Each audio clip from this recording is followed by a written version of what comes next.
Virgo, tignan natin kung ano ang mensahe ng spirit guides mo para sa iyo ngayon. Keep in mind po na ito ay general reading lamang, so hindi lahat ay makaka-relate, so be open-minded. If kaya ko, ilalagay ko yung link ng mga una nating reading for spirit guides. Okay, kasi pwedeng dun yung mas malaman, kasi di ko napipikapin kung ilan ba yung spirit guides ninyo. Pero if I'm not mistaken, dun sa mga unang readings ko about spirit guides, sinabi ko dun, or napick up ko dun kung ilan yung spirit guide nung iba sa inyo. Okay? So, tignan po natin, okay? Tignan muna natin yung iyong energy. Spirit guide, energy po ni Virgo. Energy po ni Virgo, spirit guide. Energy ni Virgo.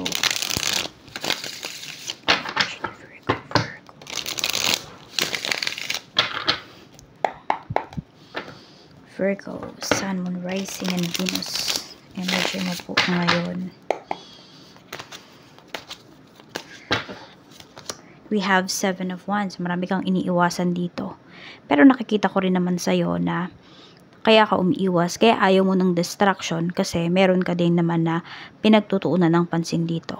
Yan po. You are very dedicated dito sa ginagawa mo ngayon. Yan po yung energy mo. You're very dedicated.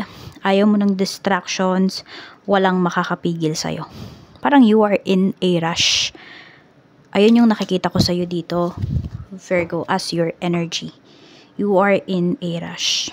Merong mga nakakapansin yan. Meron din naman, pwedeng nasasabi nila na napaka-relax ng energy mo. Pero I don't know, hindi ko siya nafe-feel na super relax ang energy mo ngayon. Parang may pagmamadali. Parang may hinahabol ka dito. Okay, tingnan natin ano ba ang gustong sabihin sa'yo ng spirit guide mo. Ano ang gustong sabihin sa'yo ng spirit guide mo?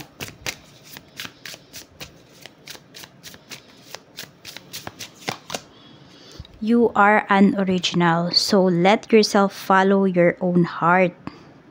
Meron bang pumipilit sa'yo dito? Diba, kunwari, nagawin mo yung isang bagay na to, dito ka mag-focus, may kumokontrol sa inyo dito. Yan, yung iba sa inyo, pwedeng, kunwari, asawa nyo. Diba, huwag kang magsuot ng ganyan, huwag kang mag-makeup, huwag ganyan yung forma mo, huwag ganyan yung suotin mo. Parang, yung lagi kang minamanduhan sa lahat ng gusto mong gawin. So, wala ka pong kalayaan dito. Ayan, sinasabi nga sa inyo dito ni Universe, you are original. Diba? So, follow your heart. Huwag niyong hayaan na laging may nagdidikta sa inyo dito. Tignan natin kung ano pa po ang mensahe para sa'yo. Decisions, diba? You should have your own decisions daw. Ayan, kaya din siguro ito.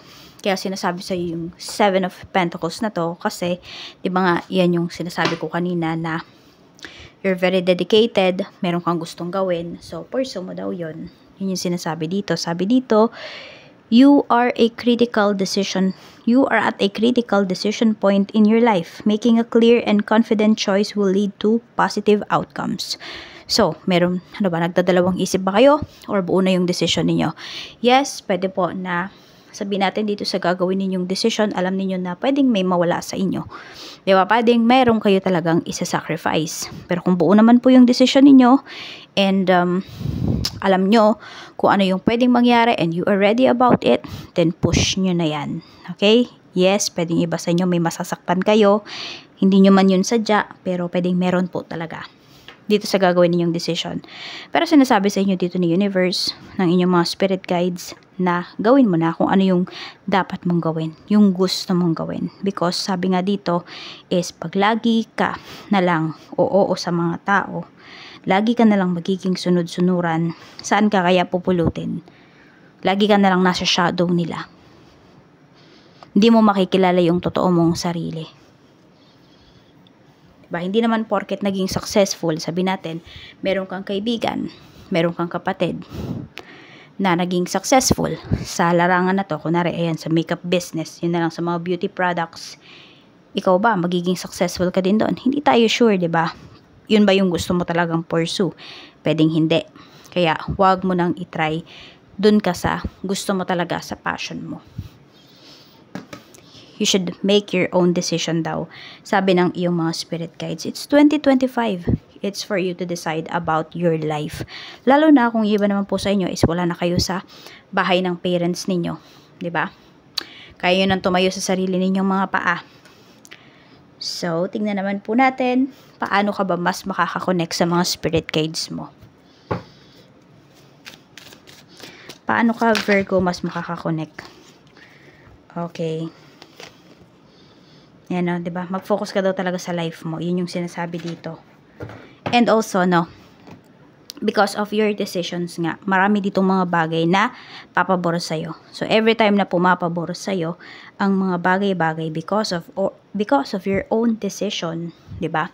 Mas nakakakonek ka sa kanila. Ayan po. At ito, more on pag nag-iisa ka din, mas nakakakonek ka din sa kanila, mas nakaka-reconnect ka with them. Mas lumalakas yung ano ninyo, yung connection mo with them. So, we have 7 of Wands. Ito yun, no? Diba, parang gusto mo mapag-isa. Sabi ko nga, parang ayaw mo ng distraction. We have Page of Coins. Yan, pag inuuna mo yung sarili mo, pag binibigay mo din yung mga gusto mo. Pag nabibigay mo yung mga gusto mo, nagiging happy ka dun sa mga own choices mo. Nakakakonek ka sa kanila. Mas lumalakas yung connection mo with your guides. Tignan natin ano ba yung request nila sa'yo. Magme-meditate din ako para dyan. Tignan natin. Ano ba request nila or gusto nilang alay, ganyan. Virgo, ano yung request ng mga spirit guides mo? Alam mo yung ito yung naano ko ha, yung popping candy ba yun? Yung pag, di ba, pag nilagay mo sa bibig mo, yung nagpa-pop. Ganon. Siguro madami kang, yung iba sa inyo Virgo, no? Marami kayo dito mga bata na mga guides. I don't know kung meron dito na namatayan ba kayo ng anak, nakunan ba yung iba sa inyo? Yun yung nakikita ko dito, tumataas yung balahibo ko.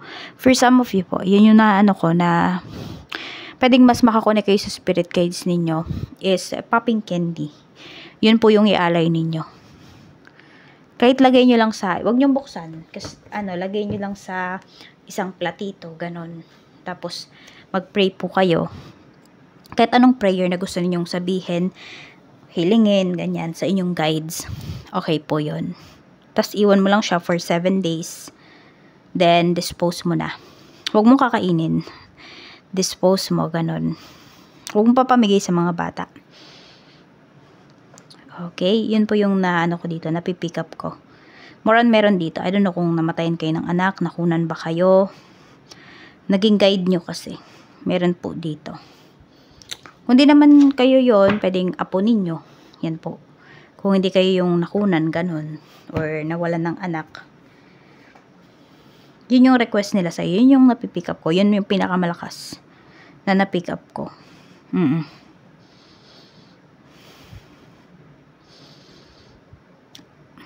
Pwede rin kasi may nagpa-follow talaga sa inyo na na bata. Virgo. Lagi kayong sinisilip. Ganun yung nakikita ko. Hindi na ninilip ha. Lagi kayong sinisilip. Lagi lang parang siyang nasa malayo. Nakatingin lang po sa inyo. So, tingnan naman natin yun. May natakot ba dito? Siguro, ayan, di ko alam kung anong oras yung kasi mapapanood eh. Kayo ba sa inyo matatakutin? Ganyan. Pero yan kasi talaga yung na-pick up ko. Kaya yan yung sinasabi ko sa inyo. Okay? Tignan naman po natin. Ano ba yung mga spiritual gifts mo? Okay. Ano yung mga pwede mong i-enhance or ma-discover ngayong 2025? Para alam ko, yung iba sa inyo, na-read ko na to, yung part na to dun sa 2025 reading natin. So, kung hindi nyo pa napapanood, kung ano ba yung mga pwedeng maganap sa inyo by 2025, try nyo na pong panoorin. Yan, numerology. Some of you po, pwede nyo tong pag-aralan. Numerology. Sabi dito, you're being called to interpret and convey messages of guidance and insight using numbers. 'Di ba kaya siguro yung iba sa inyo sinusundan kayo ng mga numbers na 111, 333, 999, mga ganun. Basta mga repeating numbers for some of you po.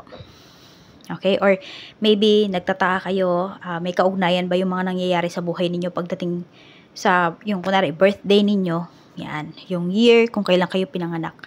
Yes po, mayroon. Kaya po, pwede nyo pong pag-aralan yan, Virgo. We have tashagraphy. So, alam nyo ba to? Ito yung tea leaves yung gagamitin niyo or coffee grounds. Makakapagbasa rin po kayo doon. Sabi dito, you're being called to explore reading the tea leaves or coffee grounds. Look at the symbolic patterns within the teacup to uncover the message. So, yun, pag-aralan nyo rin po kung paano ba yan gawin. Tapos, kasi baka meron dito, mahilig kayo sa tea o kaya naman sa coffee. Pwede nyo po yung magawa. I mean, hindi instant coffee yan ha. Yung kape talaga na, yung may coffee grounds, yung inaano pa sa machine, yung ganon. Tingnan pa po natin. We have plant medicine. Ayan. You're being called to explore plant medicine to bring healing to the body through its therapeutic properties. So, ayan po, meron din dito. Kaya nyo pong manggamot. Some of you, not Reiki healing, but through plants. Yan po. Pwede po kayong makapanggamot. Or baka nga meron dito, ayaw nyo talaga ng synthetic medicine. Hindi talaga kayo umiinom as much as possible. Yan po. Tignan natin.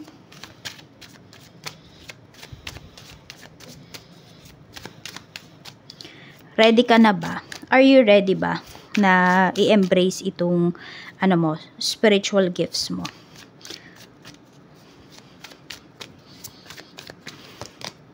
Yes, marami po sa inyo. Ready na po kayo na i-embrace ito ngayong 2025. Okay, ready ka bang ma-meet yung mga spirit guides mo? Ready ka na bang ma-meet yung mga spirit guides mo? The Tower. Actually, yung iba sa inyo, hindi pa. Biglaan lang po itong mangyayari. Oo. Yes, meron po dito, dadaan muna kayo sa medyo matinding yugto ng life ninyo. Siguro nga about your decisions in life. Oo.